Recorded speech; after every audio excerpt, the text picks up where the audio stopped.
안녕하십니까. 하나님의 말씀 여호수아 9장입니다.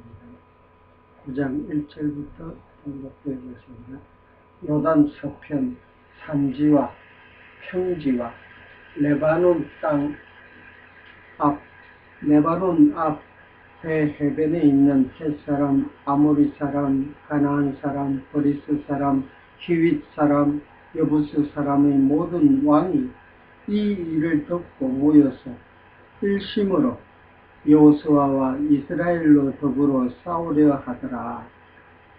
그러니 8장까지의 내용을 통해서 여호수아가 아이 성을 점령하고 이스라엘이 아이 성을 점령했다는 사실을 요단 서편 지구에 살고 있는 여섯 왕들,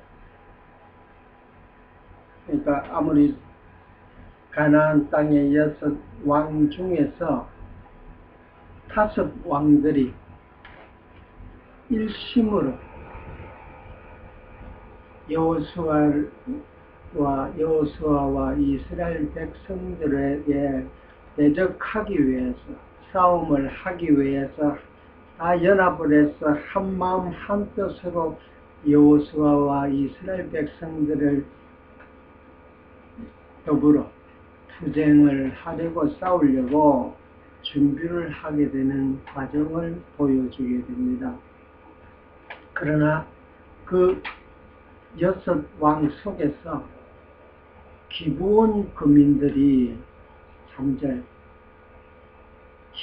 기브온 거민들이 여호수아의 여리고와 아이의 행한 일을 듣고, 그러니까 그 6 왕 속에서 기브온 거민들이 여호수아의 여리고와 아이의 행한 일을 듣고, 그러니까 이 기브온 거민들은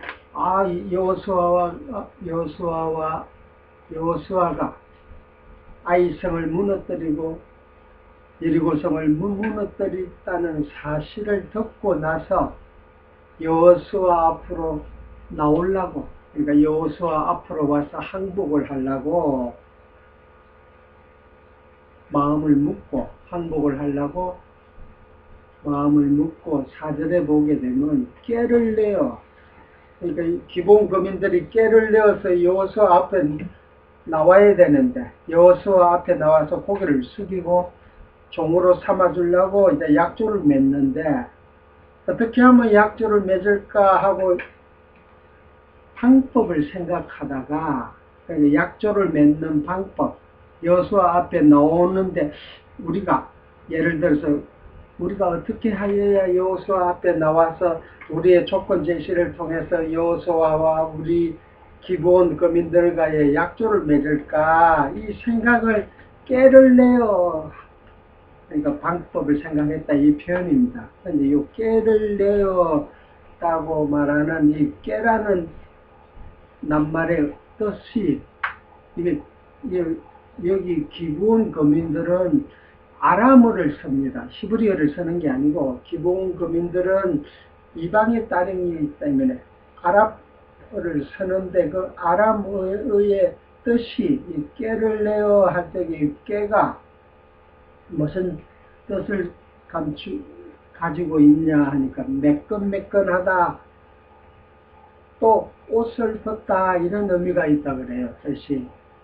그러니까 우리가 이 성경 내용에서 전하고자 하는 뜻을, 이 꾀라는 뜻은 옷을 벗고 나왔다, 이렇게 우리가 이해를 하게 되면 좀 더 성경의 복음적 깊이를 우리가 이해를 할 수 있습니다. 그러니까 여호수아 앞에 나오기 위해서 옷을 벗고 나오는 방법에 있어서 옷을 벗고 나왔다, 이렇게 설명을 할 수가 있어요. 이해를 할 수가 있다.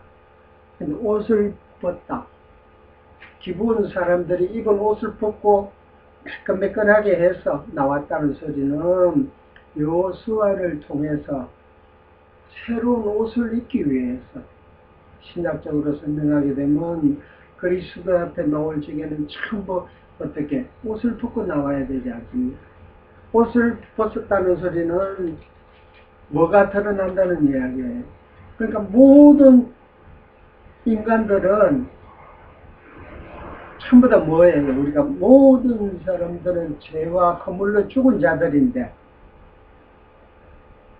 옷을 벗었다는 것은 죄를 갖다가 보여준다는 사실이에요. 우리가 이만큼 죄인입니다 하는 걸 여호수아에게 보여주는데, 옷을 입고 있으면 보이지 않고 옷을 벗어서 우리 죄를, 우리의 모습, 우리 몸뚱이, 우리 알몸의 모습을 보여준다. 옷을 벗어서 보여준다. 이런 의미를 가지고 있다. 그러니 옷을 벗고 여호수아 앞에 와야만이 여호수아가 새 옷을 입혀줍니다. 그러니까 그리스도께서 우리에게 칭의의 새 옷 공부했듯이, 아간의 사건을 통해서 공부했듯이 신할산의 외투를 입혀주기 위해서는 우리가 입은 옷을 벗어야 되지 않습니까? 그러니 서로 깨를 내어, 이 의미는, 뜻은 옷을 벗고 여호수아에게 찾아왔다, 이렇게 생각하시면 틀림없는 신학적 의미를 가지고 우리가 복음적으로 이해가 되어지고, 결국에 있어서는 이 기본 거민들은 누구냐?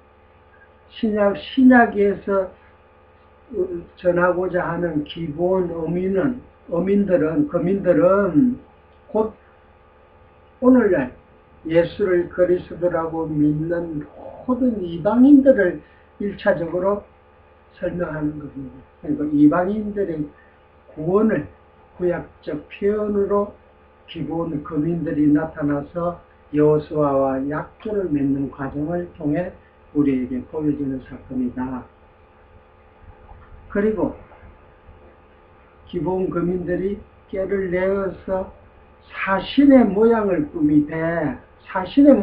꾸mis습니다. 그러니까 옷을 벗고, 깨를 내서 옷을 벗고 사신의 모형.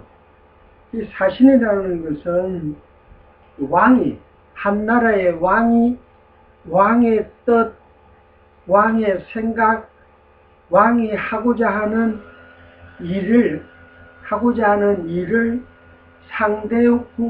상대국, 그러니까 상대 나라에게, 상대 왕에게 직접 가지는 안 하고 사신을 보내서 우리 왕이 이렇게 해서 당신 왕에게 이렇게 해서 전합니다 라고 할 적에 이 사신이 필요하죠. 그러니까 설명을 드리면, 사신의 모양을 꾸몄다, 이 표현은 결국에 있어서는 이 기본 거민들은 표면적으로는 기본 가나안 땅에 있는 그 기본 땅의 거민들이지만, 신학적으로 설명하게 되면, 이면적으로 보게 되면 곧 기본 거민들은 영원전에 그리스도 안에서 언약을 맺은 천국의 백성들이에요. 그러니까 천국의 주인이 누구예요? 왕이 누구예요? 곧 하나님이지 않습니까? 그러니까 하나님께서 우리를 당신에게 보냈다, 그리스도에게 보냈다, 이렇게 설명해도 틀림없는 이야기입니다. 그러니까 하나님이 작정하신 대로 우리가 하나님이 때와 장소와 또 하나님께서 우리를 아이와 여리고 성에 관한 내용을 듣게 하셔서 기본 거민들을 하나님께서 여호수아를 만나게끔 보냈다. 종으로 삼아주려고 여호수아의 앞에 와서 신앙 고백을 하게끔 보냈다. 이렇게 생각해도 틀림없습니다. 조금 더 읽고 조금 더 구체적으로 또 이해를 한번 해보죠. 그러니까 사신의 모양을 꾸미되, 그러니까 이 사신의 모양이 굉장히 중요한 표현이죠. 그리고 헤어진 전대, 그러니까 전대를, 이 부대죠. 그러니까 전대가, 이게 전자가 얼굴 전자다. 대는 이게 자루 대자인데, 근데 얽고 이어서, 그러니까 만드는 자루, 이 전대. 결국에 있어서는 이 천대라는 것은 모든 신학적 설명을 하게 되면 그리스도께서 이 땅에 오셔서 우리에게 주는, 은혜로 주는 모든 은혜의 내용을 담는 푸대예요. 그러니까 이 천대가 메인, 복음을 담는 메인이 되고, 그 메인이 된 그 푸대에 담는 내용이 나귀에, 전대를 나귀에 신고, 그 발에는 날과 기운 신을 신고, 그러니까 복음의 내용을 설명을 하게 되고, 그 전체를 다 담는 푸대를 갖다가 우리가 전대라고 한다, 이렇게 이해하시면 되는 것입니다. 그러니까 전대를 메고 휘어진 전대와 찢어져서 기운 가죽 포도주 부대를 나귀에 싣고, 근데 해필이면 또 왜 찢어져서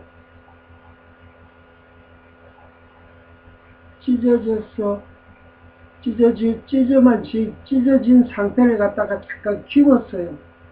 그러니까 시간이 지나면 또 찢어지겠죠. 그러니까 기운 가죽 포도주 부대를 나귀에다가 실었어요. 그리고 그 발에는 날과 기운 신을 신고, 신발을 신었는데 낡았어요. 떨어진 신발을 신는데 그것도 기운 신을 신고, 또 옷도 낡은 옷을 입고, 그리고 다 마르고 곰팡이 난 뜻을 예비하고 그들의 길갈 진으로 와서, 그러니까 여호수아가 머물고 있는 길갈 진으로 찾아왔습니다. 기본 사람들이. 그러니까 찾아왔는데 다시 설명드리게 되면 마르고 곰팡이 난 떡을 예배하고 왔다. 그러니까 마르고 곰팡이 난 떡을 준비했는데 마르고 곰팡이 난 떡이기 때문에 먹을 수가 없는 떡이죠. 그리고 낡은 옷을 입었고, 그리고 낡고 기운 신을 신고, 그리고 가죽 포도주의 부대를, 낡고 기운 가죽 포도주 부대를 가지고 왔다. 그리고 헤어진 전대를 가지고 왔다. 전대에다가 전대를 가지고 왔다. 결국에 있어서는 이 모든 내용이 신약적으로 설명을 하게 되면 사신의 모양을 꾸미는 그 내용을 지금 설명을 하고 있습니다. 그러니까 신학적으로 설명하게 되면 우리가 오늘날 예수를 믿는 교회에 나온 모든 성도들의 각 개인적으로 설명하게 되면 다 사신이에요. 사신이란 소리는 누가 보내서 왔다.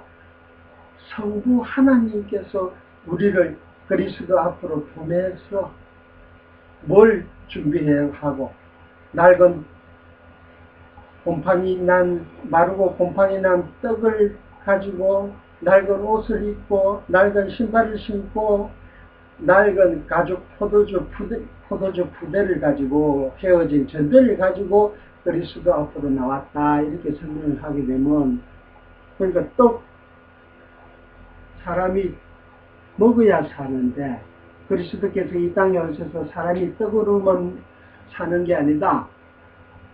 그리스도가 말씀하신 그 떡은 차고 일어나서 또 먹고, 이 육신의 생명을 부지하는 날까지 계속 먹어야 되는 그 떡은 영원히 살지 못한다. 예수님 말씀하시듯이 사람의 떡으로만 사는 게 아니고 하늘에 계신 하나님이 주시는 참떡, 말씀을 먹어야 산다. 이렇게 설명을 하십니다. 그러니까 기본 거민들이 여호수아 앞으로 나올 적에 와서 여호수아여, 우리는 지금 당장 먹을 떡이 없습니다. 우리가 준비하고 온 떡은 마르고 곰팡이 난 떡이기 때문에 먹을 수가 없습니다. 바로 당신께서 우리에게 떡을 주셔서 생명의 떡을, 그러니까 예수님께서 이 땅에 오셔서 오병이어의 기적을 해가며 표적을 보여주면서 내가 하늘에서 내려온 산떡이니 너희가 나를 먹어야 영원히 산다 이렇게 설명했듯이 기브온 사람들이 아이성과 여리고성에서 행한 여호수아와 이스라엘 백성들이 행한 일을 듣고 꾀를 내어서 자신의 모양을 꾸미고 찾아왔다. 이 속에는 신약으로 설명하게 되면 기브온 사람들은 여호수아가 참 신약에 오실 메시아의 모형이고 그림자라는 사실을 알고 나온 거다 이렇게 이해를 해도 틀림없습니다. 그러니까 나와서 산떡을 우리에게 주소서, 그리고 우리 옷이 낡았습니다. 새 옷을 입혀주소서, 그리고 우리의 신발이 헤어져서 꿈에서 신고 왔습니다. 새로운 신발을 주소서, 그리고 낡은 포도주 푸대를 가지고 있기 때문에 우리가 포도주를 먹어야 되는데 우리가 마실 포도주는 지금 낡고 기운 가죽 푸대에 포도주를 담아서 먹고 푸대를 가지고 왔는데 새로운 푸대, 그렇죠? 새로운 푸대, 인간의 손으로 깊지 아니한, 그러니까 인위적으로 만들지 아니한 영원한 푸대, 새 푸대에다가 포도주를 주소서, 그리고 모든 복음을 담을 수 있는 전대도 우리 것은 헤어졌기 때문에 담을 수가 없습니다. 이렇게 설명이 되겠죠.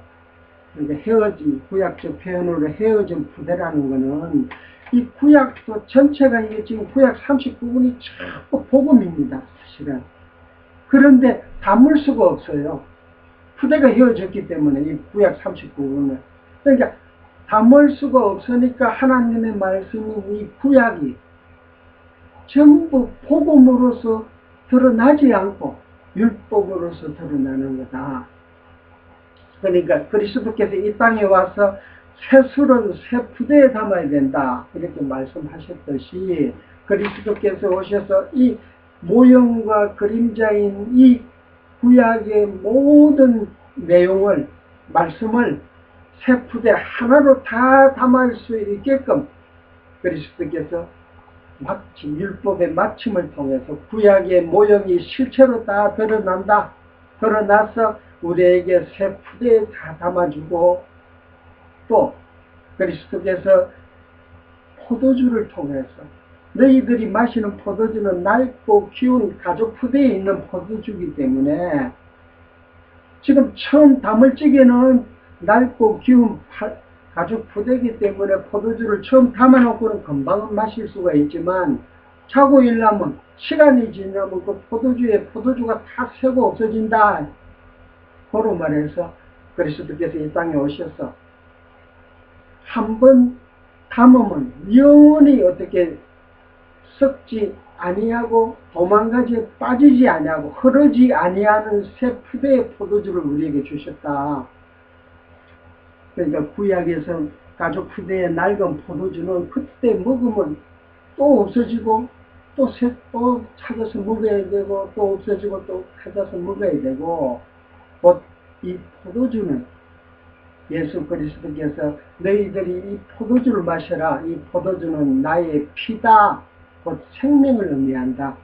이 포도주를 마신다는 소리는 우리 모든 성도들 죄를 그리스도께서 피를 통해서 우리 죄를 다 대속 제물로 드리고 다시 살아나셨다는 사실, 그리스도가 죽으시고 교회 모든 성도들의 죄를 다 짊어지시고 죽으시고 다시 살아나시고 하늘에 승천하시고 하나님 우편에 앉아 계시고 세상 끝날에 심판하러 오신다는 사실을 보셔서 우리와 더불어 영원히 천국 가서 영원히 산다는 새로운 생명을 가지고 산다는 사실을 복음적으로 설명해주는 간단한 내용이 포도주다 말입니다.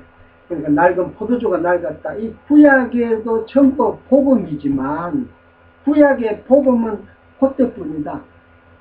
신약의 복음, 그러니까 구약의 모든 복음이 가지, 줄기와 가지로 되어 있지만 신약의 복음은 뿌리에서 한 번에 다 가지까지 다 연결을 다 시켰으니까 더 이상 낡은 포도주를 담을 필요가 없다. 이런 내용하고 비슷한 말씀입니다. 그러니까 그다음 낡은 신을 신고, 낡은 신을 신었다는 소리는 낡은 신, 이 신발이라는 것은 아무리 신고도 밖에 나가면 더러워집니다. 낡아집니다. 그러니까 낡은 신을 신었다는 소리는 신약으로 설명하게 되면 하나님의 택한 백성들이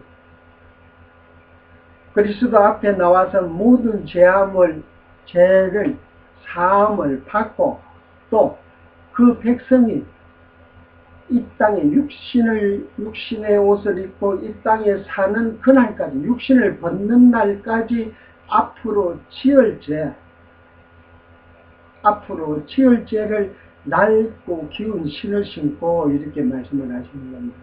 그러니까 우리가 예수를 그리스도로 믿는 우리 성도들이 그리스도 앞에 나와서 주여 당신은 나의 주인입니다. 당신은 나의 대속 제물로 2000년 전에 오셔서 돌아가셨습니다. 라고 신앙 고백을 할 적에 우리의 과거 지은죄 그리스도께서 새로운 신발을 주셨고 또 앞으로 지을 죄, 이 땅에 사는 날까지 우리가 짓는 앞으로 지을 죄도 전부 다 그리스도께서 새로운 신발을 신게 주셨기 때문에 지은 죄도 사함받고 지을 죄도 사함을 받는다. 이런 의미를 담고 있어요. 그러니까 낡고 기울 신을 신고 여호수아 앞에 왔다. 그러니까 앞으로 지을 죄도 다 사함을 받는다. 그리고 낡은 옷을 입고, 그러니까 옷만 입고 신까지 새 신을 신어야만이 멋쟁이 신사가 되듯이 그리스도께서 이 땅에 오셔서 옷을 입혀주시고 또 새로운 신발까지 우리에게 신겨주셨기 때문에 그리스도께서 우리에게서 신발을 신게 주시기 위해서 제자들을 불러서 발을 씻어줍니다. 그러니까 발을 씻게 해줬다는 것은 베드로가 신앙 고백을 했듯이 앞으로 치을 죄도 베드로가 앞으로 그리스도를 3번 부인하게 된다는 사실을 베드로는 3번 부인함으로 말미암아 그리스도께서 왜 자기의 발을 씻겨주는가라는 것을 생각하게 되고 그것을 깨닫게 되었단 말입니다. 그러니까 너희가 예수님께서 말씀했듯이 제자들에게 너희가 지금은 내가 왜 발을 씻게 해주는지 너희들이 모르지만 앞으로 알게 된다. 그러니까 베드로가 그리스도를 3번 부인함으로 말미암아 그리스도께서 내 발을 씻겨주신 것은 앞으로 내가 이 땅에서 베드로 자기가 지을 모든 죄를 그리스도께서 깨끗하게 사해 주셨다는 사건을 발을 씻겨줌으로 말미암아 베드로를 용서를 다 해줬다는 사실을 깨달았듯이 우리도 마찬가지죠. 우리의 지을 죄도 앞으로 지을 죄도 다 그리스도 앞에 나오는 그날 그 시로부터 다 사함을 받았다. 이 사실을 구약적 표현으로 기본 사람들이 자신의 모양을 꾸미는데 모양의 내용이 어떠냐? 지금 말씀했듯이 낡은 신을 신고 낡은 옷을 입었다. 그리고 마르고 곰팡이 난 떡을 예배하고 갔다. 그러니까 여호수아는 오실 그리스도의 모형적인 그림자적인 사건과 내용이니까 이 사신의 모양을 가지고 여호수아 앞에 와서 약조를 맺습니다. 그러니까 약조. 그러니까 여호수아와 기브온 사람들이 약조를 맺는다는 것은 기브온 사람들이 여호수아에게 우리가 자신의 모양의 이 내용 이런 조건이 있는데 이 조건을 여호수아 당신이 다 들어주라.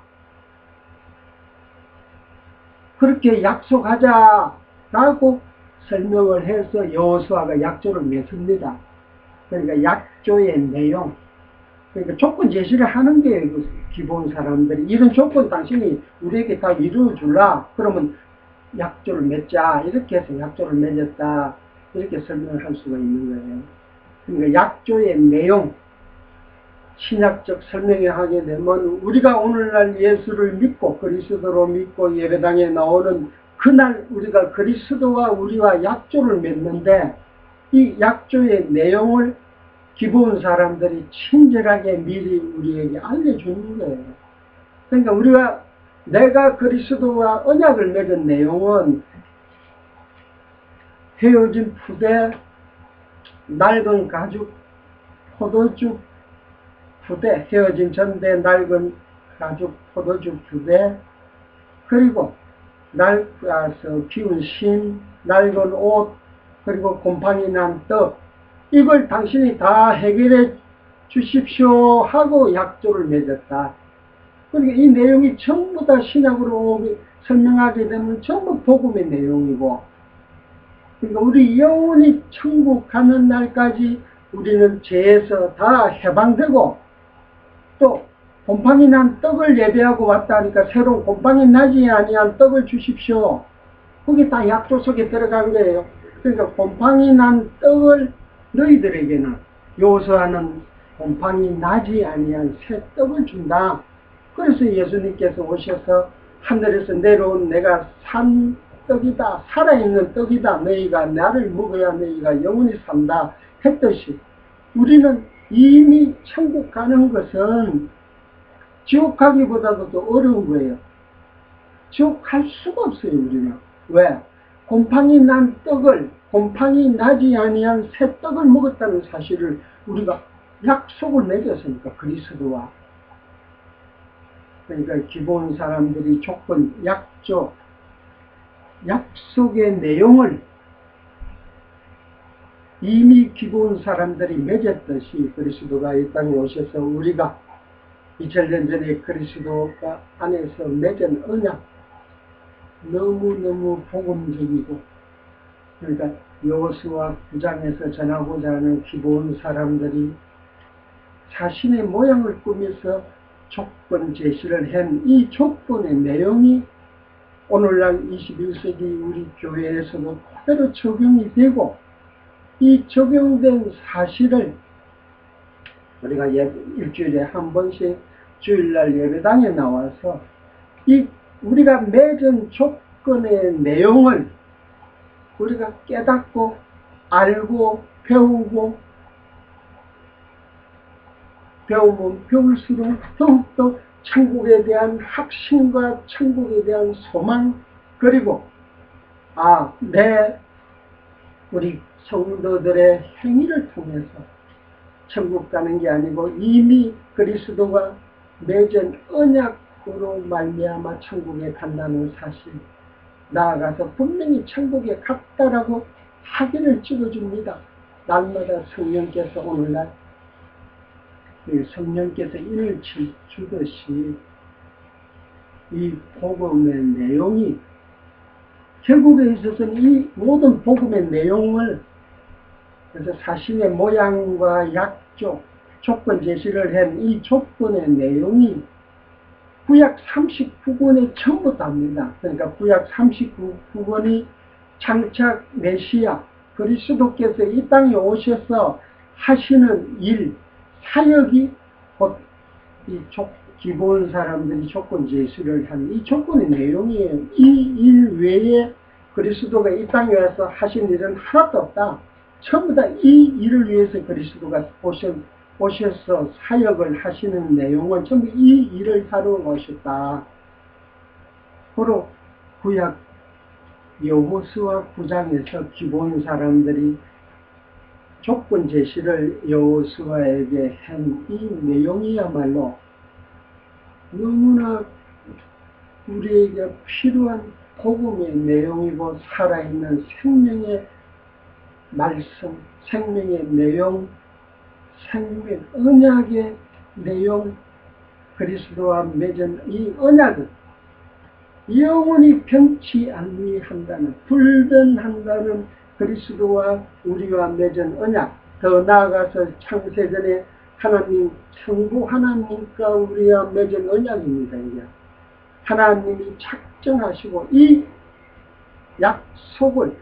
약속의 조건을 우리에게 주기 위해서 하나님이 창세전에 그리스도 안에서 언약을 하시고 작정을 하신 거예요. 그러니까 이 작정을 이루기 위해서 그리스도가 2000년 전에 이 땅에 오셔갖고 이 성부 하나님이 작정하신 대로 흙을 십자가 상에서 다 이루시는 거예요. 그 이루어진 사건을 우리가 오늘날 예수를 믿고 나서 성경을 통해서 공부를 하고 성경을 풀어서 우리가 깨닫고 보니까 우리가 이런 약속을 맺었구나, 하나님과.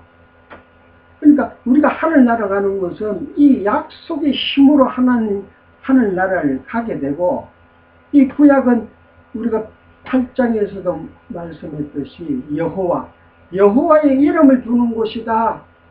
너희를 위하여 그러니까 신상을 만들지 말라. 여호와의 이름을 위하여 만들어라 하는데 그 말씀이 복음적으로 너무나 와닿는다. 이 내용, 그리스도께서 창세전에 하나님과 언약을 맺은 이 내용은 불변하시다. 영원히 변할 수가 없는 거예요. 만약에 이 내용이, 언약의 내용이 변하게 된다 그러면, 첫째, 김 집사는 이 언약의 내용을 적용을 안 시키고 김 집사가 지옥에 갔다 그러면 표면적으로는 김 집사가 얼마나 안타까워요. 그죠? 그러나 성경은 김 집사가 안타까운 것은 둘째 문제고, 첫째 문제는 뭐가 되냐? 여호와의 이름이 없어져 버리는 거예요. 하나님은 전능자인데 한번 언약을 맺으면 그 언약이 분명히 이루어져야 되는데 김 집사가 타락을 해서 지옥에 보내버렸다. 하나님은 신실하신 분이 아니구나. 아무리 언약을 세워도 언약을 이루지 못하고 지키지를 못하구나. 본인, 하나님 당신 스스로가. 그러면 하나님께서 어떻게 되겠어요? 하나님 이름이 무너지는 거예요. 곧 하나님, 히브리어로 엘로힘, 당신은 전능자입니다 라고 그 뜻이 들어가 있는데, 그 뜻이 곧 하나님 이름 속에 거기 다 함축되어 있는데 전능자가 안 되는 거예요. 그날 그 시로부터. 그렇게 되면 하나님은 절대자인데 그 시로부터 절대자가 피조물인, 절대자가 만드는 이 피조물들과 똑같은 상대자가 되어버리는 거예요. 하나님과 인간 관계가 상대관계가 되어버리는 거예요. 그래서 하나님께서는 나의 이름을 위하여 여호와의 이름을 두라. 그 장소에는. 왜? 하나님은 불변하시기 때문에 한 번 언약을 세우면 꼭 이룬다. 이 내용을 창세기 22장에 보면 아브라함과 이삭의 사건을 통해서 하나님이 이삭에게 여호와의 이름으로 이삭을 나에게 바치라 그랬어요. 그러니까 아브라함이 이삭을 데리고 모리아 산으로 갑니다. 그런데 이삭이 질문을 합니다. 아버지에게. 아버지여, 태워서 번제를 드려야 되기 때문에 불도 있고 제단, 모리아 산에 가서 그 드리는 장소, 제단도 있는데 재물이 없습니다. 그렇게 질문을 합니다. 아브라함에게. 그러니까 아브라함 대답이 하나님이 자기를 위해서 준비하신다 이렇게 설명을 합니다. 그러니까 아브라함의 대답이 이삭아, 너를 위해서 하나님이 새로 대신 예물을 준비해놨다 이렇게 설명을 안 하고 하나님이 자기를 위해서 준비하신다. 그러니까 아브라함 또 하나님의 이름이 뭐라는 걸 믿었어요. 여호와라는 걸 알았단 말입니다. 처음에는 하나님이 여호와라는 사실, 언약을 세우면 이룬다는 사실 처음에는 아브라함도 안 믿었어요. 내년 이맘때 이삭에게 이삭을 준다라고 언약을 맺었는데 아브라함은 믿지 않아요. 사라도 그렇고 웃어버린단 말입니다. 그러나 믿게끔 하나님이 해준단 말이에요. 자식을 주고 모든 아브라함이 가는 길에 천천만만 무조건 승리하게끔 다 해주는 거예요. 아브라함이 거짓말을 해서 자기 부인을 동생이라고 속이고 부귀 영화를 취해도 아브라함을 욕을 하지 아니하고 아브라함이 원하는 대로 다 해준다는 사실을 아브라함이 발견하고 깨닫고 나서는 아, 당신의 이름은 여호와구나. 다시 말해서 그러니까 오늘날 구약을 통해서 하나님의 이름이 여호와라는 사실, 불변하시다는 이 사실, 그리고 변치 않고 맺은 이 언약, 창세전의 언약을 맺었다. 우리와 오늘날 예수를 그리스도라고 믿는 모든 성도들, 교회에 나오는 모든 성도들하고 맺은 언약은 절대 변치 않는다.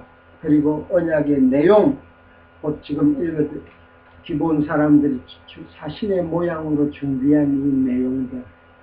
그러니까 하나님의 섭리가 여호수아서를 통해서 오늘날 21세기의 예수를 믿고 있는 우리 성도들에게 하나님의 불변성 그리고 언약의 내용을 알려주기 위해서 여호수아서를 기록해놓은 거예요. 그러니까 이 기록의 직접적인 대상자들, 여호수아와 이스라엘 백성들, 그리고 기브온 사람들, 다 오늘날 우리에게 믿음을 주기 위해서 하나님이 다 이용을 했어요. 그러니까 이 역사라는 것은, 성경이라는 것은 하나님의 섭리를 보여주는 거예요. 섭리의 목적은, 역사를 진행하는 목적, 오늘날 성경 계시 이후 예수를 믿는 자들에게 좀 더 어떻게 편안하게 예수를 믿게끔 해주기 위해서 이 특별 계시인 이 성경을 기록하기 위해서 이스라엘 사람들, 기브온 사람들 다 서신 거예요, 하나님께서. 그러니까 우리는 이런 경험을 검증하지 않고도 이 말씀을 읽고 여호수아서를 읽고 예수 그리스도의 사건으로 우리가 조명을 해서 입체적으로 보니까 얼마나 우리가 힘이 나요. 하나님 이 말씀은 살아서 이게 지금 우리는 3500년 년 전에 일어난 사건을 과거 역사를 통해서 우리가 보고 우리는 믿는단 말이에요. 얼마나 예수 믿기가 캐대요 우리가. 그러나 이 기본 사람들은 이 내용을, 이 언약의 조건, 이 내용을, 사신의 모양을 꾸민 이 내용을, 곰팡이 난 떡, 기운 신발, 낡은 옷, 가죽 푸대, 그리고 헤어진 전대, 이 모든 내용을 이스라엘 사람들은 직접 검증을 하지 못하고 기본 사람들 다 들고 나왔다는 거예요. 그러니까 기본 사람들은 보지 않는 걸 믿은 사람들이고 오늘날 우리는 복받은 사람들이니까 과거 역사를 통해서 우리가 다 되돌아보고 믿으니까 하나님을 보지 못하고 믿은 자들은 복된 자들이다. 이렇게 성경이 말씀하고 있어요. 그러니까 우리는 예수를 보지도 않았어요. 그런데도 우리가 지금 믿는 게 이게 얼마나 큰 은혜라는 사실. 그래서 믿음은 하나님이 주시는 은혜다. 그러니까 믿음은 은혜다. 맞다. 그러나 믿기는 내가 믿어야 된다. 우리가 지금 이렇게 생각하고 있는 거예요. 믿음이 은혜라는 것은 예수를 믿게 하는 동인이 오늘날 성령이 우리 속에 와서 예수를 믿게 하는 거예요. 그러니까 성령의 사역, 그러니까 성령을 받지 아니한 자들은 예수를 믿을 수가 없어요. 그리스도로. 우리가 예수를 그리스도로 믿으니까 이 여호수아 9장에 있는 이 말씀이 복음으로 우리에게 다가와서 우리에게 믿음의 확신을 더욱더 견고히 갖게 된다는 사실은 우리 속에 누가 성령께서 역사하시기 때문에, 성령을 우리가 받았기 때문에 이 말씀이 복음으로 우리에게 다가온다, 이렇게 이해를 하시면 틀림없는 겁니다. 그러니까 성령이 하시는 일은 예수를 그리스도로 믿게 하는 사역을 성령께서 하신다.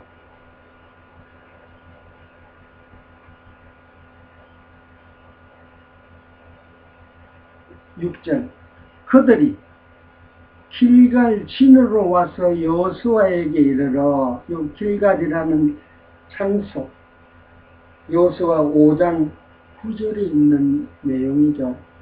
길갈 장소를 여호수아 5장 9절에 보시게 되면 길갈이 어떤 곳이에요?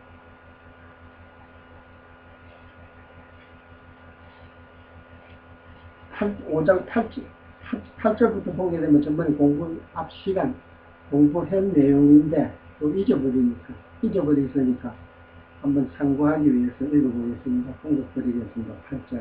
온 백성에게 할례 행하기를 피라매 하나님께서 여호수아에게 할례를 줍니다. 할례를 해라고 말씀하십니다. 길에서는 할례를 안 하니 줄 수가 없었기 때문에, 너희가 지금 하나님이 언약하신 대로 요단강을 딱 건너오셨으니까 기억나죠? 할례를 주는데 그 할례를 준 장소가 길갈이라고 해라고 하나님이 이름을 정해주십니다. 그 장소를.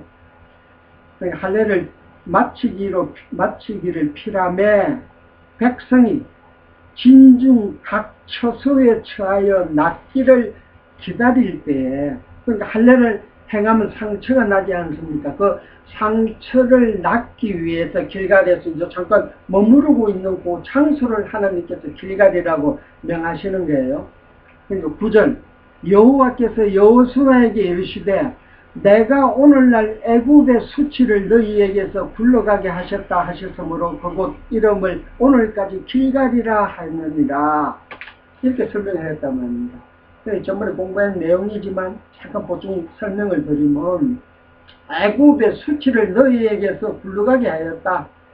그러니까 여기서 수치라는 것은 이스라엘 사람들이 어디 있었어요? 애굽에 살 적에 바로의 종노릇을 하고 살았지 않습니까? 그 종이 굉장히 중요한 표현입니다. 지금 이 기본 사람들도 지금 약조의 내용을 이루어 주소서 하고 여호수아를 통해서, 여호수아여 당신은 우리의 주인입니다. 우리는 당신 밑에 종으로 삼아 주십시오 하고 이 주종 관계를 맺는 거예요. 그러니까 애굽의 수치를 길갈로 돌아가서 애굽의 수치를 너희에게서 굴러가게 했다, 이 소리는 어제까지, 얼마 전까지 요단강을 건너기 전까지는 애굽에서 이미 나와 있는데 길에서는 할례를 하지 아니하였다. 하나님께서 여호와의 이름으로 언약하신 대로 젖과 꿀이 흐르는 가나안 땅으로 너희들을 다 데리고 이스라엘 백성들을 데리고 가겠다 했는데, 데리고 가는 과정 속에서 길에서는 할례를 하지 않는다. 저번에 공부한 내용 생각이 나죠? 그럼 할례를 안 하고 요단강을 딱 건너고 나니까 이제는 길이 아니고 도착을 했단 말이에요. 도착. 목적지를 부분적으로 남아 요단강을 딱 건너고 나니까 할례를 해라. 목적은 애굽의 수치를 너희에게서 굴러가게 하셨다고 생각해라, 이렇게 설명을 한단 말입니다. 그러니까 애굽의 수치가 언제 없어졌습니까? 애굽에서 나오는 그날 종의 모습에서 해방이 됐는데, 바로에게서 해방이 됐는데, 신약으로 말하면 마귀에게서 우리가 해방된 날이, 종살이 끝낸 날이 언제입니까? 내가 거듭나서 예배당 나오는 그날 이미 종살이가 끝났어요. 그러나 종살이는 끝났는데 아직도 뭐가 실감이 안 나는 거예요. 순말로 표현하게 되면. 그러니까 실감이 내가 어저께까지는 바로의 종살이 하다가 지금은 누구와? 그리스도에게 내가 종살이 한다. 주종관계를 맺었다. 서로 주여 주여 하면서 우리가 부르니까 그 종살이의 내용, 우리가 무슨 조건을 제시를 해서 그리스도가 그 조건을 받아들인다는 표시로 주중, 당신은 나의 주인입니다. 고로 나는 당신의 종입니다. 이런 언약의 내용의 우리가 깨닫고 믿어지게 되는 그 장소가 할례를 하라고 명한 그 장소다 말입니다. 그러니까 신약으로 말하면 지금 그 장소의 개념이 아니고 애굽의 수치가 이미 우리는 애굽에서 나오는 날 예수를 믿는 그날 애굽의 수치에서 다 벗어났지만 아직도 그 잔재가 남아있는데 길갈이라는 곳에 딱 오니까 그 장소에 오니까 이름을 길갈이라고 해라. 애굽의 수치가 너희에게 다 떠나갔다 라고 너희들을 깨닫게 해주기 위해서 할례를 주는 거예요. 그러니까 할례 사건을 통해서 우리가 애굽의 수치가 우리 속에서는 다 떠나고 없다. 싹 지워져버렸구나. 언제? 할례를 받는 그날. 그러니까 할례를 받으니까 수치가 떠났다는 의미가 아니고 새로운 생명을 지금 가졌다. 죽고 다시 태어나고 예전 것은 죽고 새로운 생명 피조물로 새로 거듭나서 거듭난 이 새로운 생명이 하늘나라 첫 땅까지 우리가 분명히 간다라고 사실을 믿게 되는 그날 할례를 주고 그 장소를 길갈이라 하였다 해라. 그러고 나서 재밌는 표현은 할례를 받고 그 상처가 아무는 기간 기다리고 아물 때까지는 거기서 기다리는 그 장소고 길갈이라는 장소고 애굽의 수치가 너희에게 다 지나갔다 굴러갔다 없어졌다는 사실을 깨닫게 되는 그 장소. 다시 9장으로 돌아와서 7절 이스라엘 사람들이 6절부터 다시 공부드리겠습니다. 그와 이스라엘 사람들에게 이르되 6절 그들이 길갈 진으로 와서 기본 사람들이 길갈 진으로 온 목적은 여호수아가 길갈 진에 지금 있기 때문에 여호수아를 찾아서 길갈 진으로 옵니다. 와서 여호수아에게 이르되 여호수아에게 이르러 그와 이스라엘 사람들에게 이르되 여호수아 앞으로 왔습니다. 그러니까 여호수아 앞으로 와서 그와 이스라엘 사람들 여호수아 앞으로 와서 여호수아에게만 이야기하는 것 아니고 이스라엘 사람들이 다 목도하는 데서 이야기를 합니다. 길갈로 와서 이것도 굉장히 복음적이에요. 왜 이스라엘 사람들 앞에까지 기본 사람들이 고백을 하냐?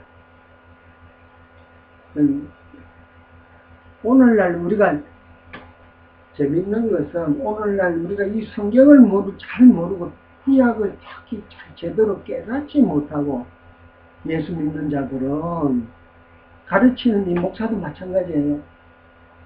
할례, 신약으로 말하면 이제 세례를 주는 데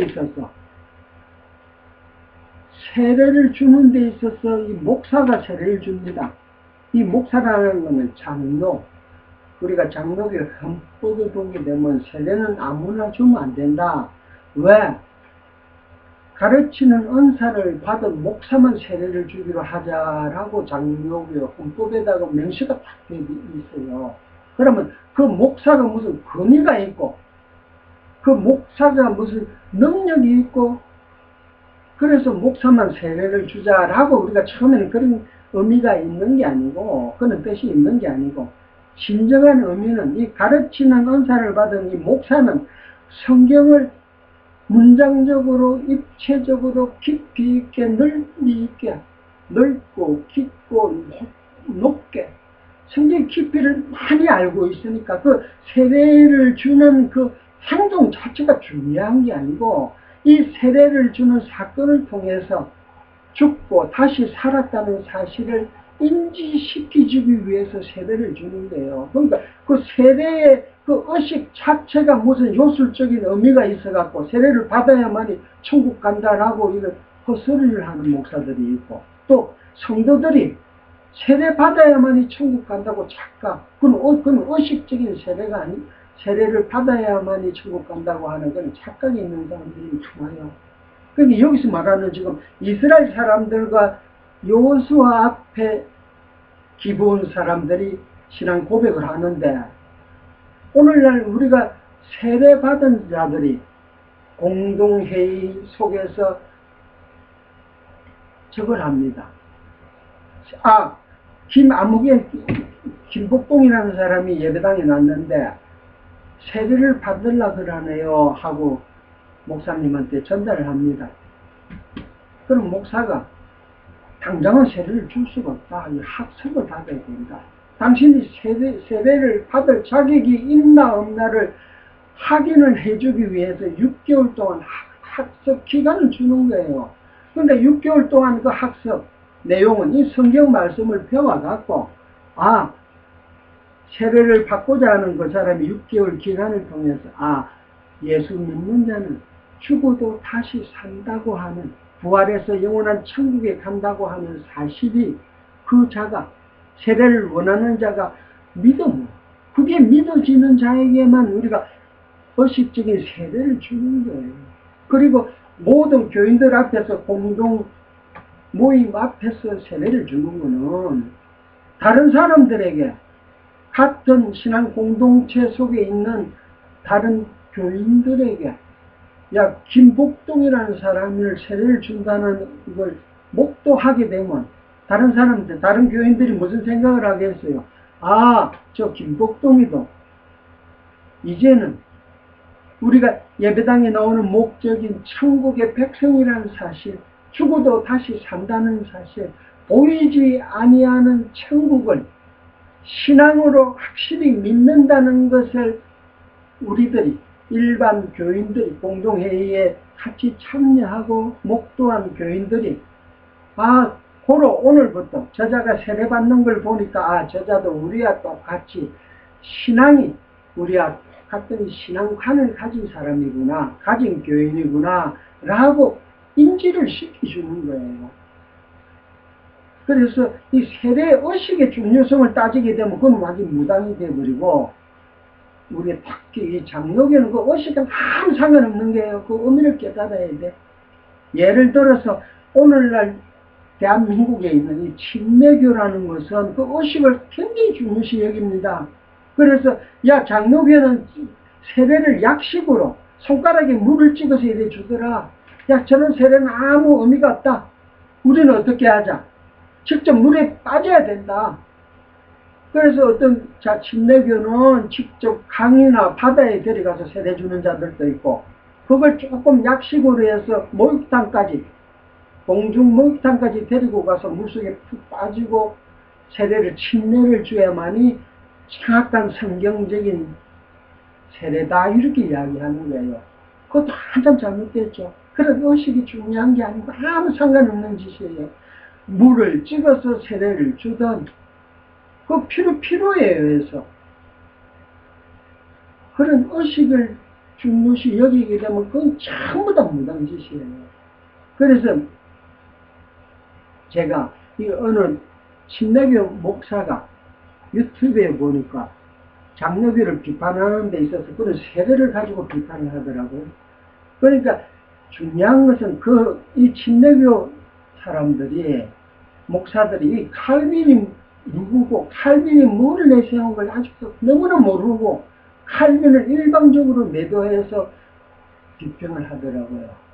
그런데 칼빈은 이 기독교 강문에 보게 되면, 기독교 강문 제3장이에요. 칼빈은 멋있는 소리를 했어요. 이 세상 물건이라든가 세상 모든 피조물을 구별하게 되면 그것은 무당짓이다. 칼빈이 이렇게 이야기를 했단 말입니다. 그러니까 무슨 침례를 받아야만 의식을 중요시 여긴다는 것은 다 피조물을 구별시키는 거예요. 그러니까 칼빈은 그런 게 아니다. 그러니까 침례교뿐이 아니고 진짜 장로교의 본질을 알기 위해서는 칼빈을 바로 알아야 돼요. 칼빈은 모든 피조물을 구별시키면 안 된다. 그래서 칼빈은 절대 성자를 못 붙이게 하는 거예요. 성물,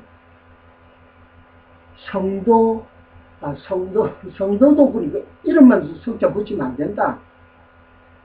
그러면 성도, 성인, 우리하고 사도 바울은 우리하고 틀리니까 성인이다, 성스러운 자다. 그래도 그게 전부 무당짓이에요. 그리고 성직자. 이 목사는 이 천주교에서는 성직자라 그래도 우리 개신교에서는 목사를 성직자라 그러면 그게 무당이에요. 무당짓을 한다는 거예요. 칼빈의 말대로. 우리는 성직자라는 것은 예를 들어서 우리가 성직자가, 목사가 성직자가 아니죠. 목사는 가르치는 은사를 받은 장로단 말이에요. 성경을 깊이 깨달은 자. 그러니까 성경의 깊이를 깨달은 자가 장로가 되고, 그 장로는 두 가지 직분이 있어요. 가르치는 은사를 받은 장로와 치리하는 은사를 받은 장로. 그러니까 집사나 일반 성도들이나 장로나 다 동격의 입장이에요. 조금이라도 구별이 되지만 피조물을 구별하게 되면 칼빈이 무당이라 했다. 그러니까 칼빈을 비판을 하려면 칼빈에 대한 걸 제대로 알고 칼빈을 비판해야 된다. 조금 다른 쪽으로 갔는데 7절 이스라엘 사람들이 히윗 사람에게 이르되 너희가 우리 중에 거하는 듯하니, 야 히윗 사람들은 너희가 어떻게 우리 무리 중에 같이 와서 지금 있냐? 우리는 이스라엘 사람들인데 너희는 이방인들이고 구별이 되어야 되는데 왜 너희들이 지금 우리 중에 같이 와서 지금 거하고 있냐? 라고 하면서 우리가 어떻게 너희와 약조할 수 있으랴? 너희하고 어떻게 약속의 조건을 맺을 수가 있냐? 못 맺는다. 왜? 우리는 이스라엘이고 너희들은 이방인들이기 때문에 맺을 수가 없다. 하나님은 이방인들과는 상종을 못하게 했습니다. 이방인들은 개돼지입니다. 짐승이니까 너희는 선택된 백성들은 짐승들과 만나서는 안 된다. 구별을 확실히 그어놨는데 히윗 사람들이 너희들은 다 이방인들인데 어떻게 우리한테 와서 조건을 맺자고 하냐? 8절 그들이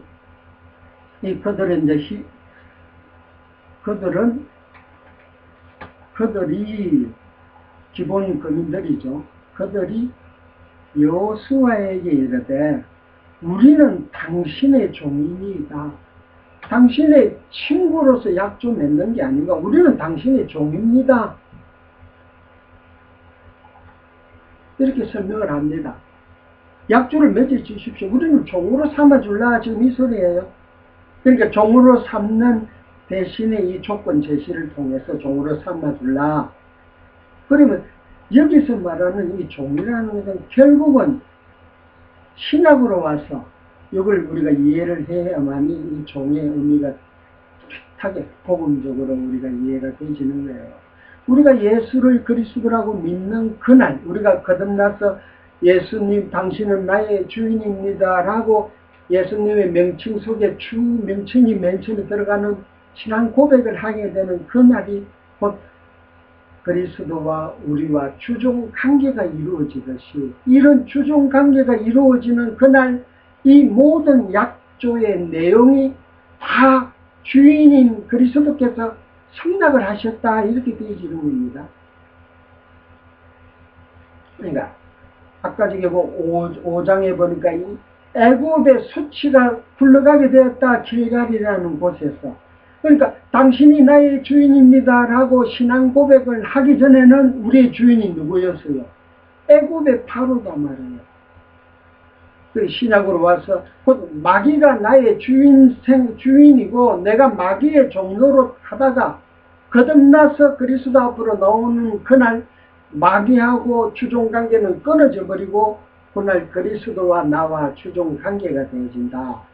그러니까 우리가 주여라는 이름을 부를 적에는 주종관계를 맺는 데 있어서 이 조건 제시가 우리가 되진 거예요. 지금 이거 기본 사람들이 사신의 모양으로 이런 조건을 제시했듯이 우리가 이 조건을 그리스도께서 다 수납하셨다 이렇게 설명이 되어지는 거예요. 그런데 정확하게 이 조건의 내용을 알고 주여라고 부르면 그 이름 속의 무게와 깊이가 더욱더 들어가서 주라는 이름 속에 엄청난 강하게 우리가 주를 부른단 말입니다. 그러니까 새벽에 주를 부르짖으라 시편에 있듯이 새벽에 동이 털적에 주를 부르짖으라. 거기서 말하는 새벽은 이런 데서 시간적 해가 뜨는 그런 새벽을 물론 표면적으로는 그런 새벽을 설명을 하지만 이면적으로는 그 새벽은 그리스도가 우리에게 거듭나게 되는 우리를 다시 살리게 되는 우리가 거듭난 그 순간이 곧 새벽이 되는 거예요. 그 전까지 어두움의 세상, 애굽의 세상, 파로의 학정, 마귀의 종로로 그게 전부 어두운 세상 속에서 살고 있다가 새벽에 부르짖으라 주를. 그러니까 거듭나고 나니까 아 내가 지금까지는 어둠에 살고 있구나. 이제는 나는 새벽에 삽니다. 해가 뜨는 것은 그리스도가 나의 햇빛이 해가 되고 그리스도가 나의 참빛이 됩니다. 그 그리스도가 나의 주인입니다. 내가 이런 제시한 기본 사람들이 제시하는 이런 조건을 다 이루어주시는 분입니다. 라고 외치는 단마디가 주여 그 이름 속에 다 들어가 있는 거예요. 그로 말해서 기도는 길게 할 필요가 없다. 기도는 잘하고 못하고가 없는 거예요. 그냥 주여 그 이름만 외치도 모든 우리들이 종의 입장에서 바라는 이상 모든 게 다 함축된 의미가 주라는 이름 속에 다 들어가 있는 거예요. 8절 그들이 여호수아에게 이르되 우리는 당신의 종이니이다. 여호수아가 그들에게 묻되 너희는 누구며 어디서 왔느냐. 그러니까 여호수아가 기본 사람들에 대한 이 정체를 물어봅니다. 야 너희들은 어디서 오고 또 너희들이 누구냐. 9절 그들이 여호수아에게 대답하되 종들은 당신의 하나님 여호와의 이름을 위하여. 그러니까 이 기본 사람들이 야 우리가 지금 종으로 되는 것은 우리의 정체가 누군지 아느냐. 당신의 이스라엘의 하나님 여호와의 이름을 인하여 우리는 지금 종이 되었다. 먼 지방에서 왔다. 너하고 여호수아하고 추종관계를 맺으려고. 왜 하나님 여호와의 이름을 우리가 추종관계를 맺는 것은 기본 사람들이 여호수아의 종이 되는 것은 기본 사람들이 원해서 기본 사람들이 무슨 목적을 이루기 위해서 여호수아 당신의 종이 되고 싶습니다가 아니고 여호와의 이름을 위해서 우리가 종이 된다. 아까 제가 설명드렸듯이 여호와의 이름. 그러니까 이 기본 사람들은 하나님의 뭘 작정된 언약을 안다는 거예요. 이미 영원전에 창세전에 기본 사람들은 그리스도 안에서 하나님의 작정대로 때가 되면 그리스도 안에서 추종관계가 확실히 드러나는데 하나님이 작정을 했는데 작정. 그러니까 그 작정대로 우리가 와서 지금 당신이 종이 됩니다. 이 당신이 우리와 추종관계를 맺어줘야만이 그게 여호와의 이름을 위하는 것입니다. 여호와의 이름이 이름으로 남는다. 언약을 창세전에 했는데 우리를 종으로 안 삼아주면 우리는 돌아가면 되지만 누가 다칩니까? 하나님의 이름, 여호와의 이름이 다치는 거예요. 그러니까 이 9절에서 전하고자 하는 이 기본 사람들의 대답, 정체성과 종의 입장, 대변하는 그 내용은 이미 하나님, 성부 하나님께서 영원전에 작정한 그 작정을 근거로 여호수아 앞에 제시를 합니다. 굉장히 중요한 표현입니다. 이 문장을 그냥 우리가 이 문장의 의미를 모르고 구절을 그대로 읽어버리면 아무 맛이 없죠. 그러니까 이게 입체적으로 깊이가 안 드러납니까 벌써. 하나님 여호와의 이름을 인하여 심히 먼 지방에서 와사오니 사실은 먼 지방이 아니죠. 이자들은 바로 지금 길가 바로 옆 동네예요. 그러나 이자들이 기도원 사람들은 거짓말하는데 1차적으로 먼 지방에서 왔다. 그러나 이 사실은 맞는 이야기예요. 그러니까 표면적으로 보면 먼 지방이 아닌데 가까운 이웃인데,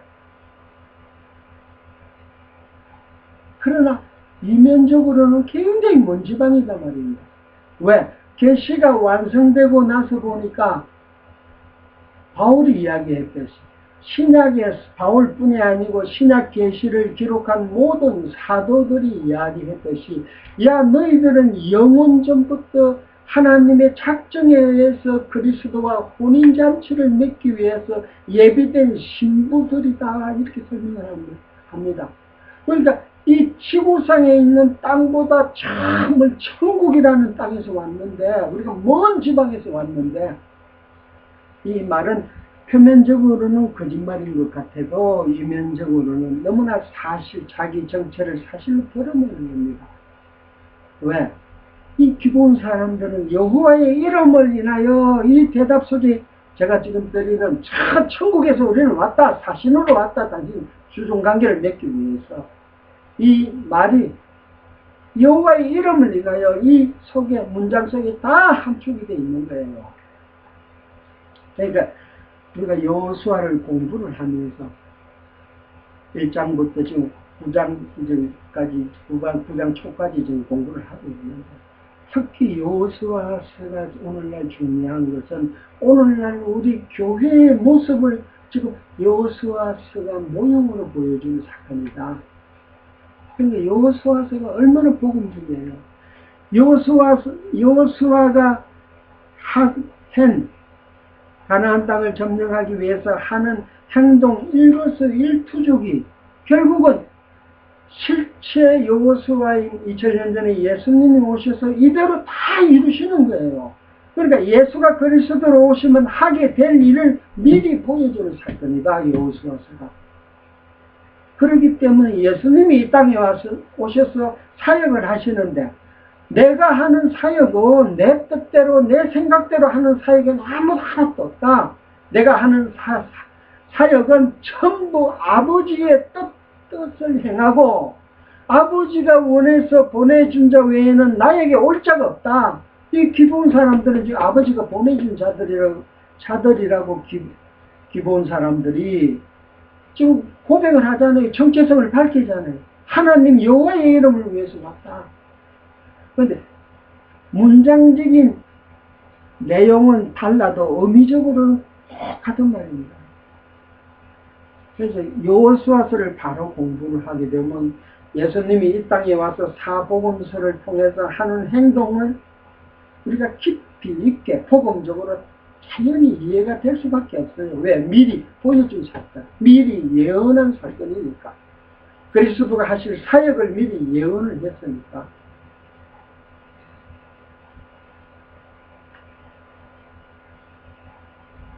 먼 지방에서 와서 오니, 이는 왜 우리가 먼 지방에서 와서 당신하고 주종관계를 맺으려고 하는지 아느냐? 이는 우리가 그의 명성과 그가 애굽에서 행하신 모든 일을 들으며, 또 그가 요단 동편에 있는 아무리 사람의 두 왕, 곧 세스본 왕 시온과 아스다로스에 있는 바산 왕 옥에게 행하신 모든 일을 들었습니다. 그러니까 요단강을 건너기 전에 있었던 일, 더 거슬러 올라가면 애굽에서 있었던 일 다 들었다. 그리고 요단강, 근데 애굽에서 행하신 일 들었다. 이걸 우리가 신약적으로 설명하게 되면 이 오늘날 기본 사람들이 누구예요? 말씀드렸죠. 곧 이방인들. 가나안 땅에 살고 있는 6 족속 중에 한 족속이다 말이에요. 그러니까 기본 사람들이 빠지고 나니까 요단 서편 가나안 땅 지방에는 5 왕이 남는 거예요. 이 5 왕들은 일심으로 그리스도를 믿는 이스라엘을 해치려고 지금도 싸움을 걸어오고 있는 거예요. 그러니까 10장에 가게 되면 결국은 이 타서당을 여호수아가 다 물리친단 말입니다. 이 타서당을 물리쳤다는 이야기는 신약으로 설명하게 되면 우리가 예수를 믿고 천국 가는 날까지 예수가 부활하셨기 때문에 3일, 4일, 5일, 6일, 7일, 제7일 영원한 안식 속에 들어가는 날까지 우리가 예수를 믿고 나와하고 있어도 아직도 구석 옛사람은 누구 집에 안에 있어요? 날짜로 표현하면 이 다섯 왕들 3, 4, 5, 6, 7 이 다섯 왕들이 지배 속에 있단 말이에요. 일심으로 예수 믿는 자를 괴롭히려고. 그러나 이 다섯 왕들 결국은 그리스도께서 다 물리쳤다는 사실을 생명의 떡을 너희들에게 500이어를 통해서 생명의 떡을 주고 그리스도와 더불어 물고기 2마리를 통해서 이튿날 요나가 물고기 사건을 통해 물고기 뱃속에서 이틀 동안 있다가 제3일 되는 날 물고기 뱃속으로 나온 것처럼 요나의 표적처럼 그대로 내가 그리스도께서 이 땅에 와서 죽고 3일째 되는 날 부활해서 천국에 가시고 너희들이 안식을 취하는 그날까지 다섯 왕, 가나안 족속 다섯 족속들의 그 왕속 밑에서 학대를 받고 종살이를 하고 있지만 걱정하지 마라. 너희들은 분명히 안식에 들어온다는 사실을 오병 이후의 떡 사건을 통해서 표적으로 우리가 보여준 사건이고 그리고 요단 동편에서 있었던 일, 두 지파 반 요단 동편에 미리 땅을 줬다는 사실 요서 요단 동편 사건을 통해서 우리가 공부했듯이 이 기브온 사람들이 그걸 알고 있는 거예요. 나아가서는 이 기브온 사람들은 야 우리도 지금 요단 동편 속에 있다. 두 지파 반 속에 우리도 다 들어가 있는데 결국은 세 지파가 되어져야만이 우리도 다 부활의 몸을 입는데 이 두 지파 반 사건까지 우리가 다 알고 있으니까 빨리 종류의 관계를 맺어서 여호수아와 기브온 사람들과 한 몸이 되어져야만이 주종 관계를 통해서 한 몸이 되어져야만이 우리도 영원한 하늘나라로 가는데 그 가정적 사건까지 우리가 다 알고 있다. 빨리 주종 관계를 맺자 이렇게 설명이 되어지는 거예요. 모든 일을 들었습니다. 11절 그러므로 그러니까 이런 과정적 내용을 원인으로 해서 우리를 주종관계 맺어라. 그러므로 그러니까 이 인과 접속사 그러므로 이 굉장히 중요한 접속어죠. 그러니까 그러므로 이 내용은 짧게는 여호수아 9장에서 애굽의 사건 요단 동편의 사건 이 사건을 통해서 당연히 우리하고 그게 원인으로 해줘서 우리가 기본 거민들이 내세우는 그 조건을 당신이 받아들여야 되지 않습니까? 그런 말이죠. 그러므로 11절 우리 장로들과 우리나라의 모든 거민이 우리에게 일러 가로되 너희는 시행할 양식을 손에 가지고 가서 그들을 맞아서 그들에게 이르기를 우리는 당신들의 종이니 청컨대 이제 우리와 약조하사이다 하라 하였나이다. 그러니까 기본에 있는 장로들 경륜이 있고 사물의 이치를 바로 아는 그런 자들이죠. 장로들. 그러니까 여기 기본 사람들이 말하는 이 장로들이라는 것은 결국은 하나님의 섭리를 아는 자들이죠. 그런데 재밌는 표현은 장로들과 우리나라의 모든 거민이 우리에게 일러 가르되 우리는 기브온 거민들은 대표성을 가지고 왔는데 그리고 기브온에 있는 모든 나라의 기브온 땅에 살고 있는 모든 백성들과 장로들을 대표해서 우리가 왔다 이렇게 설명을 합니다.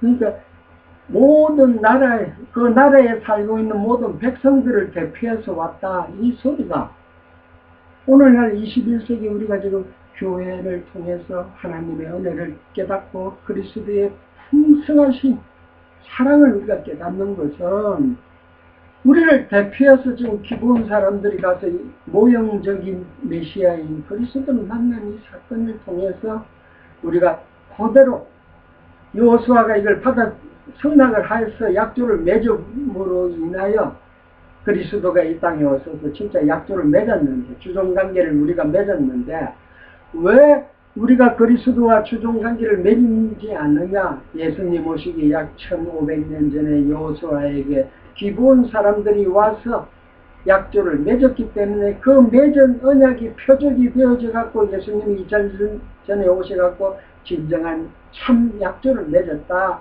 이렇게 이해를 하셔도 틀림없습니다.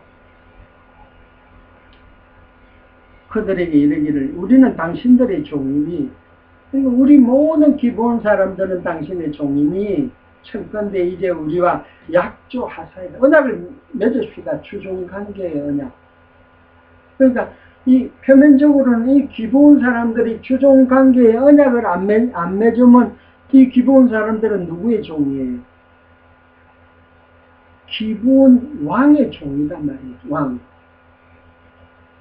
그런데 옛날에는 왕족 시대에는 모든 소유권이 전부 다 왕에게 있지 않습니까? 그러니까 그 왕의 종으로 있다가 지금 당신의 종으로 삼아주시면 여호수아의 종이 되어버리면 주인이 바뀌어버립니다. 그러니까 주인과 종의 관계를 예수님이 오셔서 이 누가복음에서 누누이 비유적으로 무슨 설명을 하시는데 다 이걸 구약 여호수아 이런 걸 근거로 해서 주종관계를 설명을 하시고,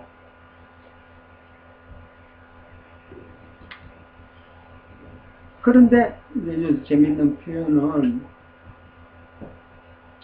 표현은 이 장로들과 그 기본 백성들이 양식을, 너희들은 여행을 양식을 손에 가지고 가라 그랬는데,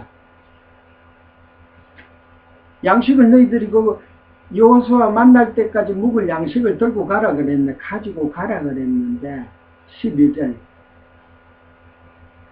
우리의 이 떡은, 그러니까 우리가 양식을 가져가라 한 대로 우리가 양식을 가지고 나왔는데, 이 앞 부분에서는 5절에서는 다 마르고 곰팡이 난 떡을 예배하고 왔다 이렇게 설명을 하고, 양식 가져가라 했는데 곰팡이 나고 다 바짝 말른 떡을 우리가 가지고 왔다 이렇게 설명을 하고, 그 내용은 앞서 설명했듯이 사신의 모양 속에 이런 떡이 들어가 있었다. 곰팡이고 마른 떡이 들어가 있었고, 그 곰팡이 나고 마른 떡을 왜 곰팡이 나고 말랐냐, 그 떡의 원인을 이제 또 다시 설명을 합니다.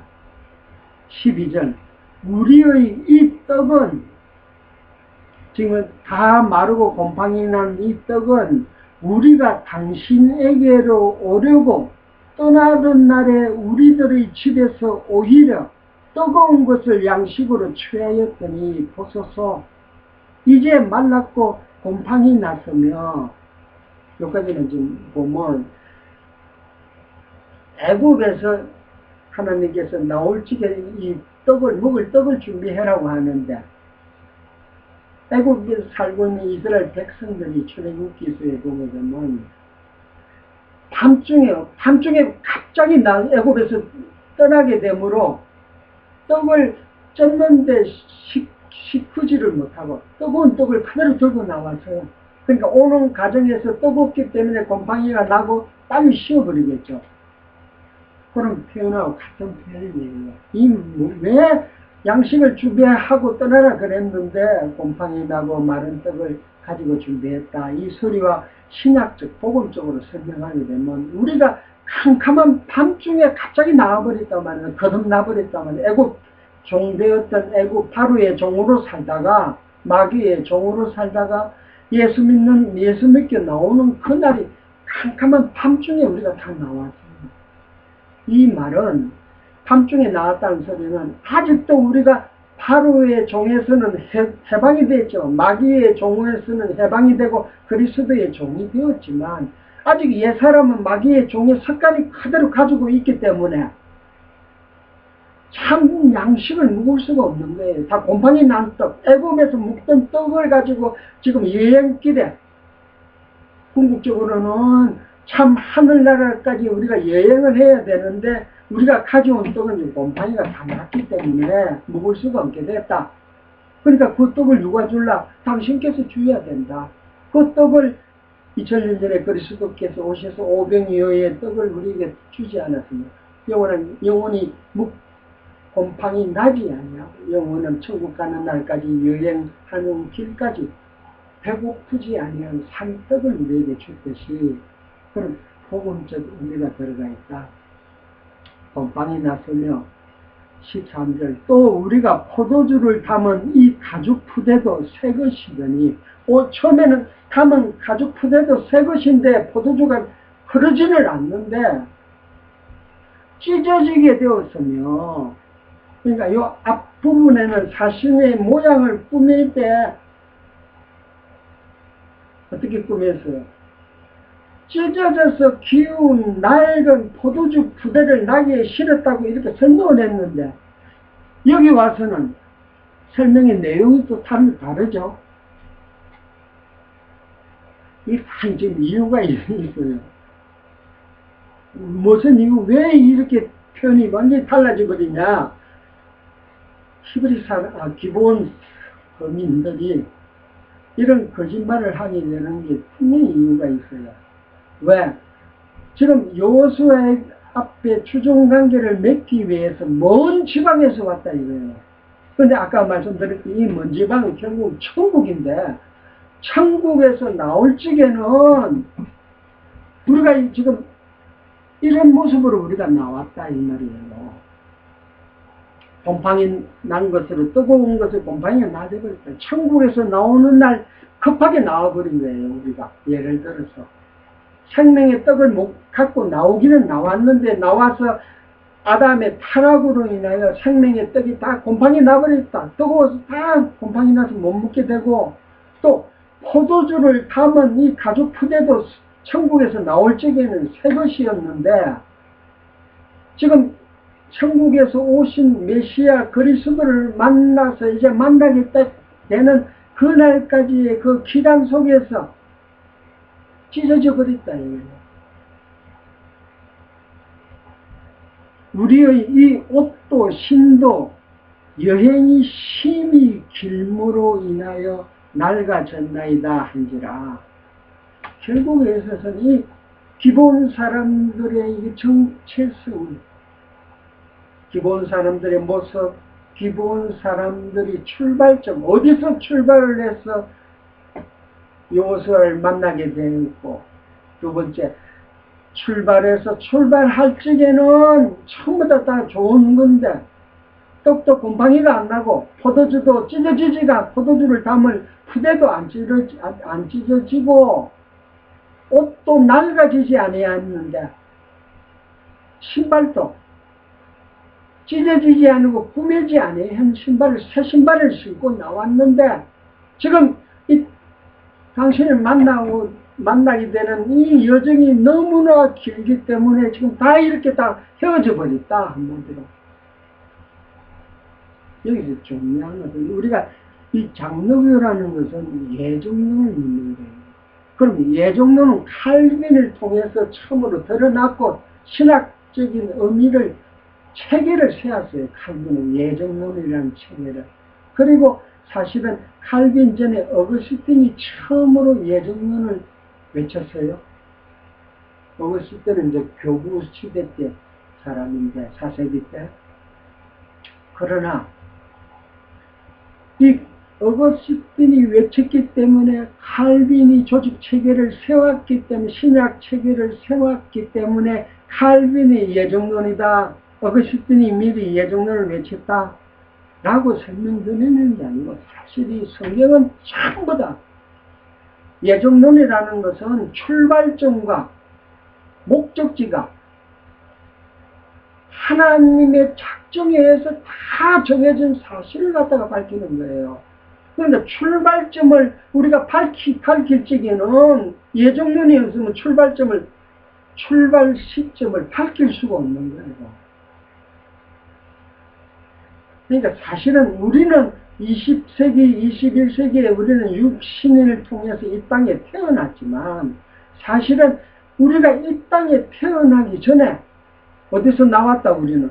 영원전에 그리스도 안에서 있다가 천국에서 살다가 우리는 나온 사람들이에요. 그리스도와 한 몸이 있다가 잠시 여행길에 시간 속에서 그리스도를 만나기 위해서 당신을 만나는 그 시간까지 시간이 너무나 길었습니다. 그러니까 우리 먹고 마시고 입을 거 신을 걸 천국에서 나올 적에 다 사실은 준비해서 나왔는데 만나는 그 과정이 너무나 길기 때문에 다 이렇게 헤어졌습니다.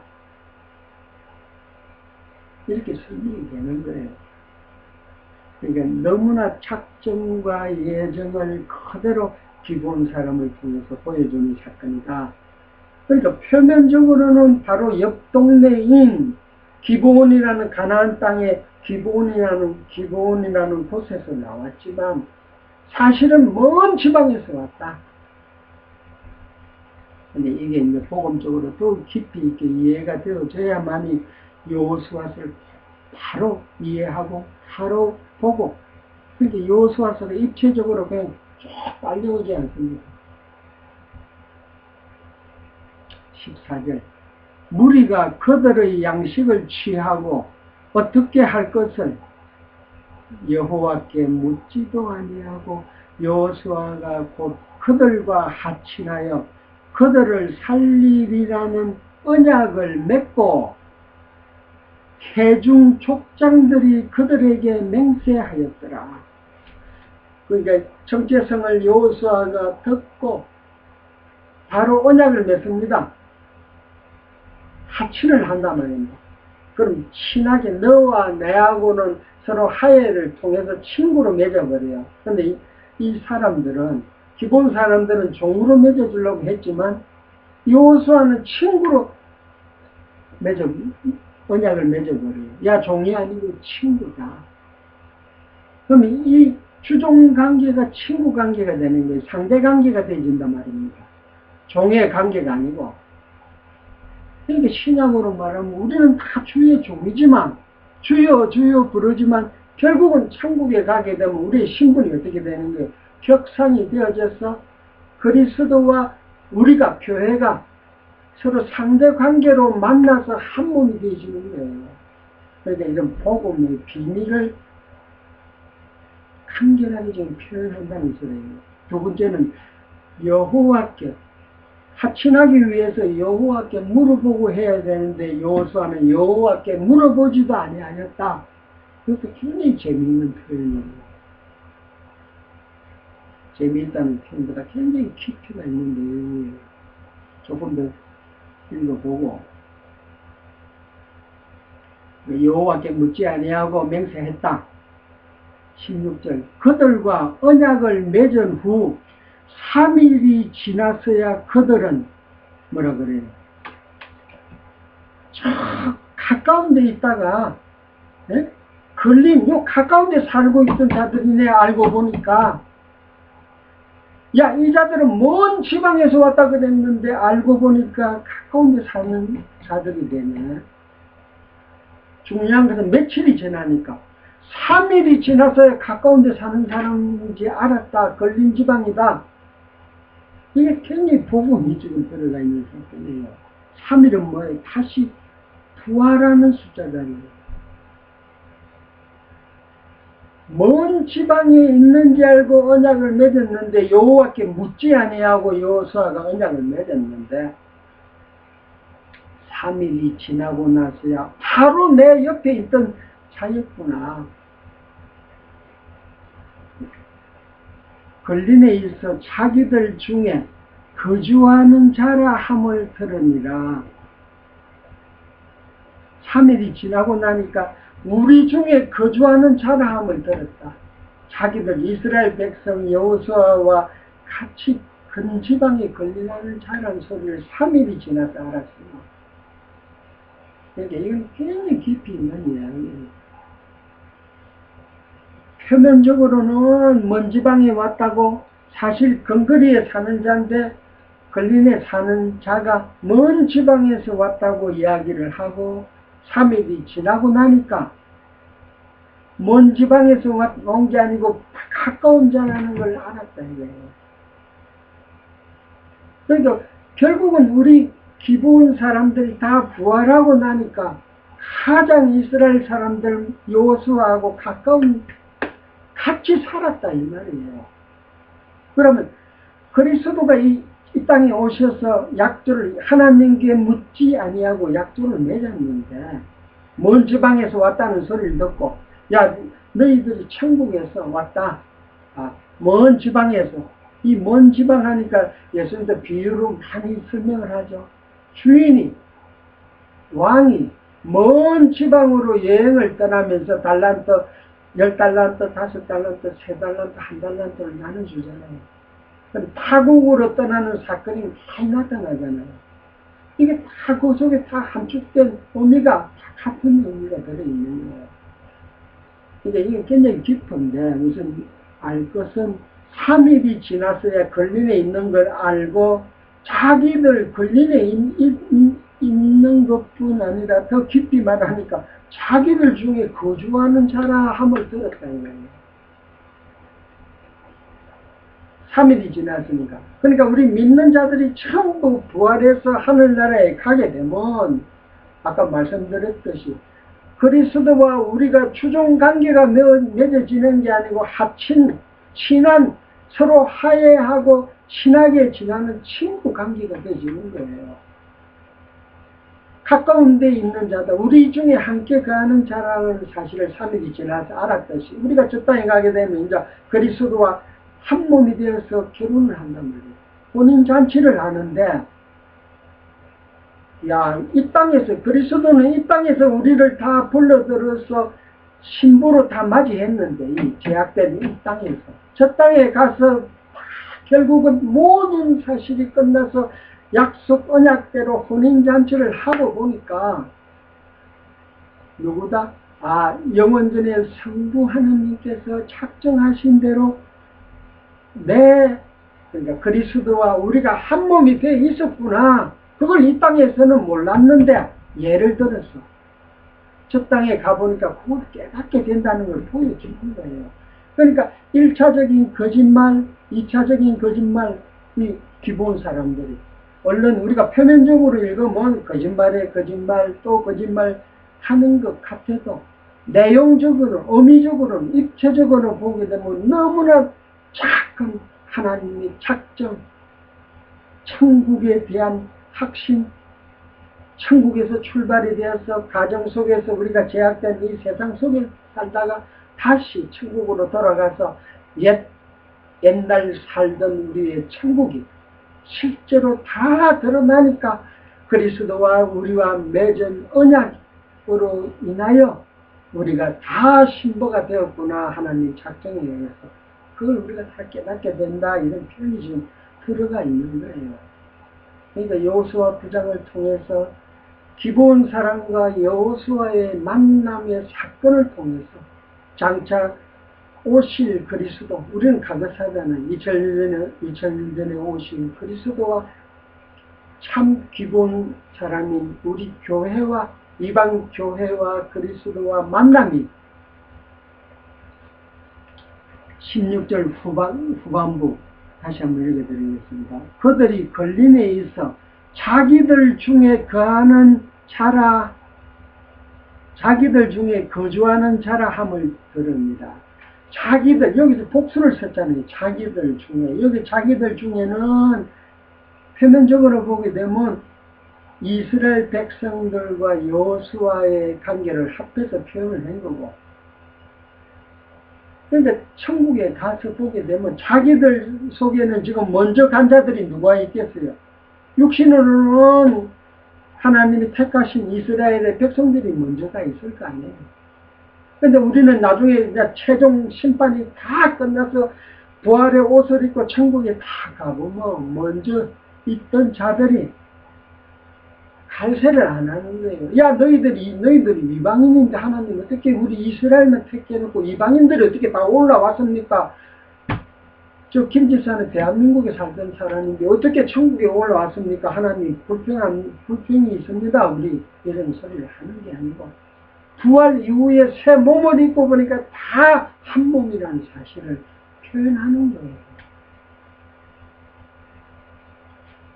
얼마나 이 여호수아서를 통해서 입체적으로 우리가 살펴보고 공부를 해보니까 너무너무 복음의 그 깊이와 그 복음의 넓이와 복음의 높이가 드러납니다. 그러니까 구약이나 여호수아서뿐이 아니고 구약이나 신약이나 오늘날 우리 이 땅에 살고 있는 우리 교회의 모습을 모형적으로 자꾸 보여주는 사건이다. 감사합니다. 잠시 쉬었다가 시작하겠습니다.